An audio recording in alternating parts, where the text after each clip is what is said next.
Hello guys, সবাই কেমন আছো? আশা করি অনেক ভালো আছো। তো আজকে আমি খুব সকালে ভোরবেলা উঠে প্রস্তুত হয়েছি। তো আমি চলে যাবো আজকে সাতক্ষীরা শহরে। এটা আমাদের আশেপাশে সবচেয়ে বড় শহর, সেই শহরে আজকে আমি চলে যাব। তো উঠলাম ইজি বাইকে প্রস্তুত হলাম। তবে এত সকালে যাচ্ছি, খুবই কুয়াশা চারিদিকে, প্রচুর কুয়াশা, রোদ উঠতে হয়তো অনেক দেরি হতে পারে। তো চলেই যাচ্ছি আস্তে আস্তে। অনেক কুয়াশা ছিল, তারপরে ভোরবেলা উঠলাম, উঠে চলে যাচ্ছি। কারণ ভোরবেলা কিন্তু জার্নি করা কিন্তু একটা মজাই আলাদা। তো সেই হিসেবে চলে গেলাম খুবই ভোরে। তো এই চলে এসেছি আমি একদম আমাদের শহরে। আমাদের ওখান থেকে সাতক্ষীরা শহরটি 14 কিলোমিটার।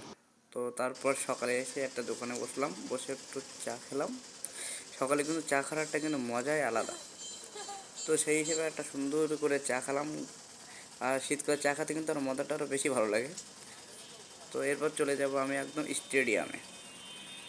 তো সাতকে যখন এসেছি তখন একটু ঘোরাঘুরি করার কিন্তু মজাই আলাদা।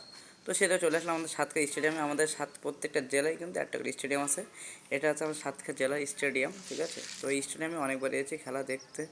তো দেখো ওই যে সব ছেলেপিলে খেলা করছে, এই যে দেখো, এরা সব খুব সকালে ঘুম থেকে উঠে এখানে চলে এসে সব খেলা করছে সাদা গেঞ্জি পরে। এ হচ্ছে আমাদের